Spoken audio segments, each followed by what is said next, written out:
Guys எப்படி இருக்கீங்க எல்லாரும்? சோ நான் ரொம்ப நாளாச்சுங்க வீடியோஸ் எல்லாம் போட்டு காலைல தூங்கி எந்திரிச்சு நேத்து கிச்சன்ல விளக்காம விட்ட பாத்திரம் அவ்வளோ இருந்துச்சுங்க. அது எல்லாத்தையும் விளக்கி போட்டு, ஏன்னா காய்ச்சல்னால ஒண்ணுமே நான் பண்ணல. அது எல்லாத்தையும் விளக்கி போட்டு மாவு வேற ஃபுல்லா பொங்கி இருந்துச்சு, ஆட்டி வச்சிருந்தேன்.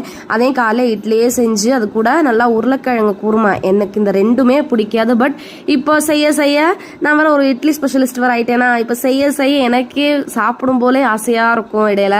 ஸோ அதனால நீ நீட்டாவே இட்லியும் பொட்டேட்டோ குருமாவும் செஞ்சுட்டு மத்தியானத்துக்கு வந்து ரைஸ் அண்ட் வந்து கீரை கடையில் அது கூட தொட்டுக்க மிக்சர் அப்புறம் இந்த காராசேவ் அந்த மாதிரி ஏன்னா ரொம்ப சிம்பிளாக தான் வச்சோம். ஈவினிங் போல் நான் வந்து கொஞ்சம் ஆப்பத்துக்கு மாவாட்டினேன். எனக்கு திடீர்னு வந்து ஆப்பமும் கடலைக்கறி சாப்பிடணும்னு ஒரு கிரேவிங். விடுவோமா, நம்ம நினச்சா நம்ம சாப்பிட்றணும்னு சொல்லி ஆப்பமும் கேரளா ஸ்டைல் கடலைக்கறி நான் செஞ்சேன். அது கூட நைட் ஒரு ஃபுல் கிளாஸாக பாதாம் மில்க், இந்த ஆச்சியில் வந்து 10 ரூபா சாஷே கிடைக்கும் பார்த்தீங்களா அந்த பேக்கெட்டு, அதையே வாங்கி நல்லா பால் ஊற்றி நல்லா காய்ச்சி நுரையோடு குடிச்சு அவ்வளோ டேஸ்ட்டாக